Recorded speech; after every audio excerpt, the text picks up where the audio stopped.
lead naturalist guide at the Mono Lake Committee. And I'm Rose, the Education Director for the Mono Lake Committee.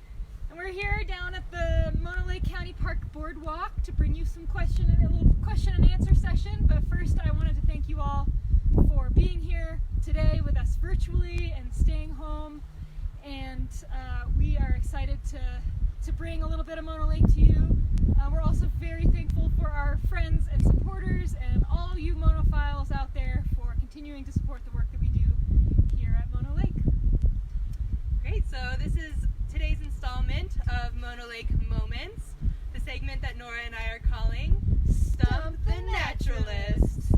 And so we've asked you to give us some questions, and I have those right here that Nora and I are going to start to answer. But also you have an opportunity right now watching us live to type in your questions. Andrew, who is our digital engagement coordinator, is working on the other side from home, and he will be sending those questions to me that we can answer for you live. So if you have any of those burning Mono Lake questions, please type away. But in the meantime, we already have some questions here that we're going to bring to you live. So Nora, do pelicans come to Mono Lake? We had this question come up a few days ago. And yes, pelicans come to Mono Lake, but it's complicated. So there are two species of pelicans in North America. There are brown pelicans, which typically live on the coast, and they rarely travel here. We do have some records of brown pelican at Mono Lake, and they typically occur after a large storm. And the other type of pelican is the American white pelican. And since they eat fish, and there are no fish in Mono Lake, they don't live here at Mono, but they do migrate over us. So last week we saw a flock of about 30 American white pelicans flying over Leviting. Occasionally they'll touch down on the lake for a rest on their migration, but they don't really stick around here for long once they find out there's no food. We do see them at Bridgeport Reservoir and in the freshwater reservoirs south of us. Very cool. One of the other questions that was asked, does the salinity of the lake change with above average rainfall? Now, something to understand about the Mono Basin is that most of our precipitation comes via snow and snow melt once the streams start running with more water in the spring and summer. So it's really hard to say if rainfall would make a difference in the salinity of the lake, but definitely fresh water coming in via snow precipitation affects the salinity of Mono Lake. All right, Nora, the question of the century. Is it Mono Lake or Mono Lake? We get a lot of folks who say Mono Lake. I even learned it as Mono Lake 15 years ago. But it's pronounced Mono Lake, like mowing your lawn. Mono. All right. Another question that came to us earlier today.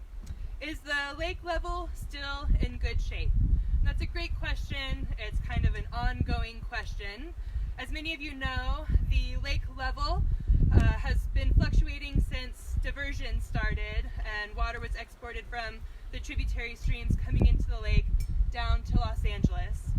So the historic low of Mono Lake was 6,372 feet in elevation.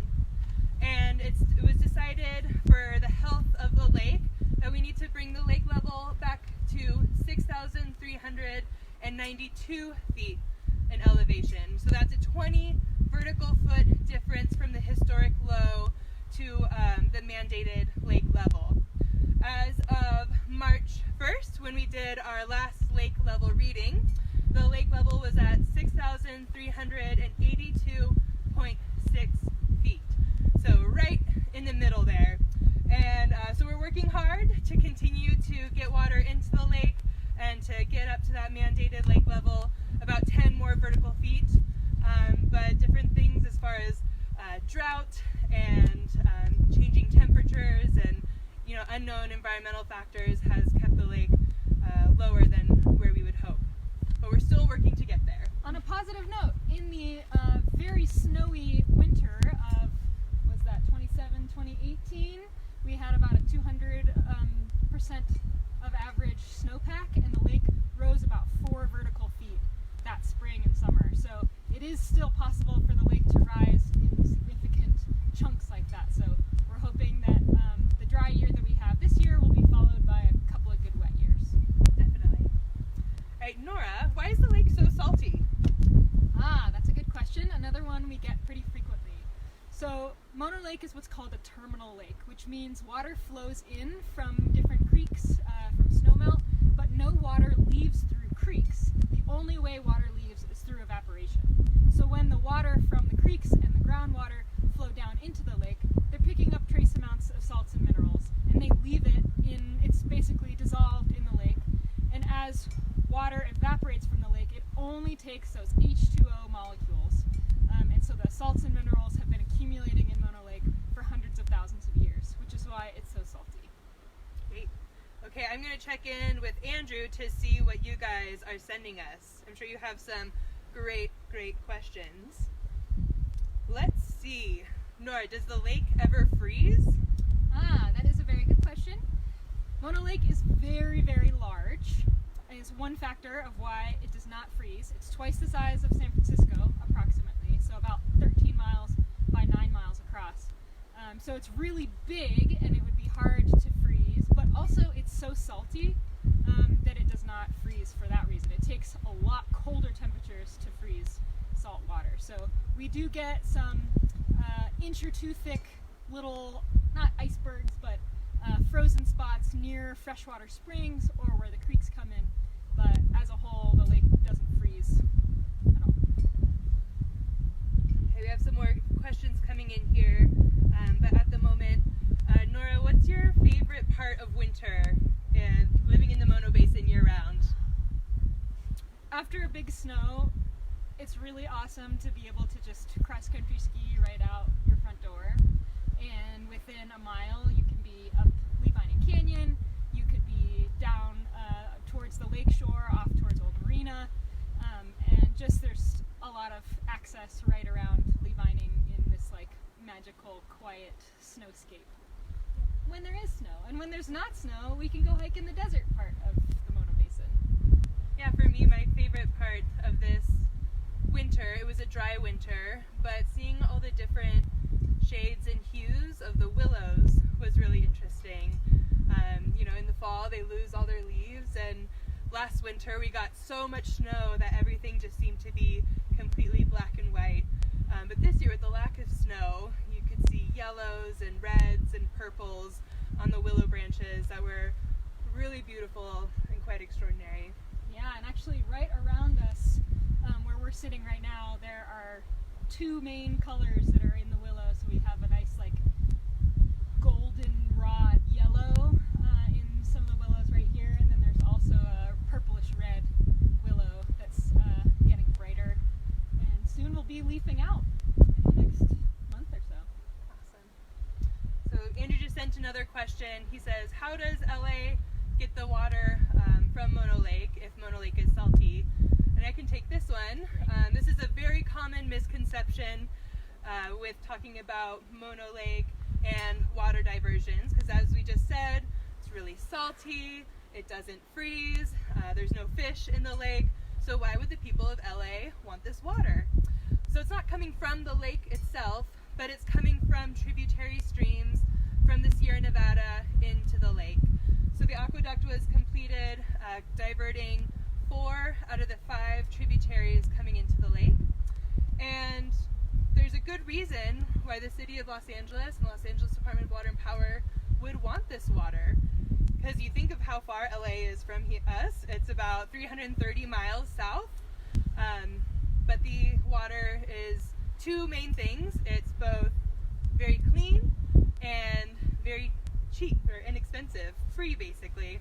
So the water that would be coming into Mono Lake is all snow melt coming down these pretty pristine granite mountainsides, and instead of going into the lake, it goes all the way through gravity down to Los Angeles. So there's no pumping required, it's all gravity fed, which makes it fairly inexpensive to get down to LA. It was a pretty incredible feat of engineering back in the early 1900s when they were designing the system. So, well, it is a sad story for Mono Lake, although now there's hope involved. From the beginning, it was pretty incredible that it even happened and that it worked. So we're happy that that Los Angeles is no longer diverting as much water. We're also happy that we can provide LA with some of the water that they need for their growing population. Along with that question, is Mono Lake protected? Yes. Mono Lake is one of the few, if not the only, saline lake that is fully protected across the globe. There are a lot of saline lakes that are affected by agricultural diversions, pollution, all sorts of things. And Mono Lake's protection started with the Mono Lake Committee and has morphed into an interagency effort to protect Mono Lake. So not only is Mono Lake just involved with the Mono Lake Committee, but Forest Service, California State Parks. So in the 80s, the California, or the state park, it is called the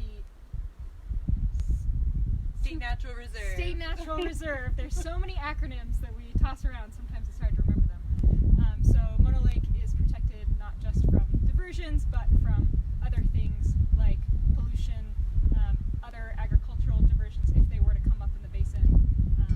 Is there anything you'd like to add to that? Yeah, something that I often talk with visitors is about, Mono Lake. The story of Mono Lake is one of hope and resilience, and especially living in this time we're all experiencing now. I think the story of Mono Lake is very, it makes your heart light, and to think that there's hope out there. But we also have to think of this story is not by itself. There's a bunch of saline lakes all over the world that are what we refer to as sister lakes to Mono Lake. And a lot of the birds that migrate through here during the migration period, mostly in the summer, they migrate from Mono Lake, going to different salt lakes in South America or other places in this hemisphere. So it's not only the protection of Mono Lake that's important, but also inspiring others around the world to be protecting their salt lakes, natural lakes, just environment in general, because we are all connected together. And saline lakes have a unique place in the ecosystem.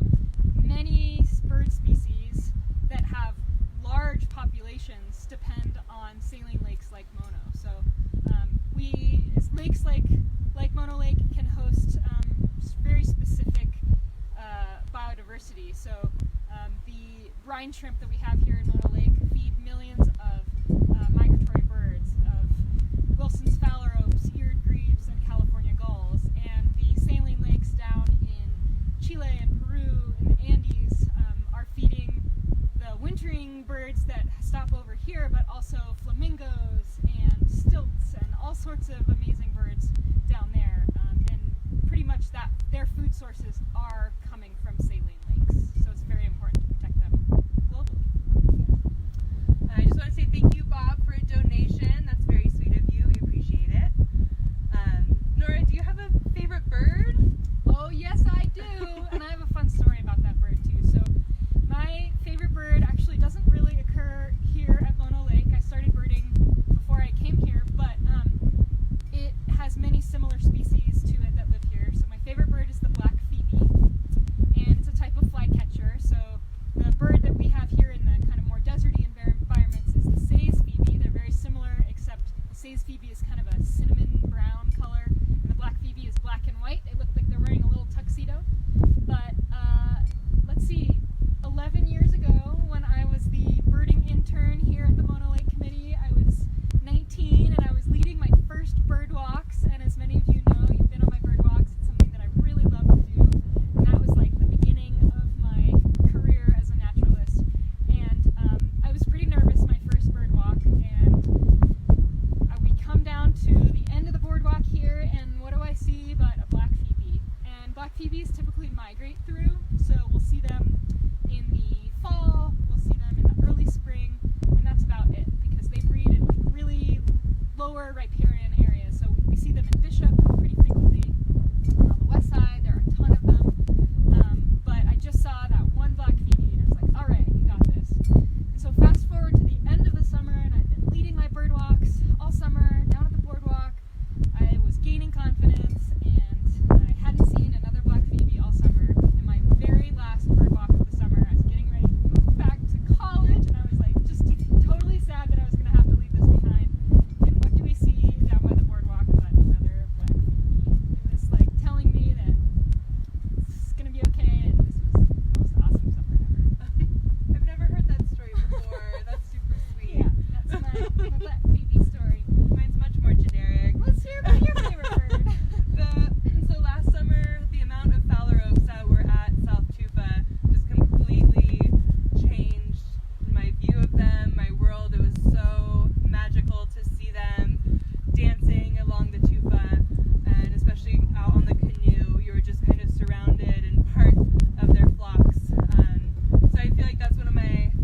letting people out into the world with that kind of hope and feeling that real change can happen.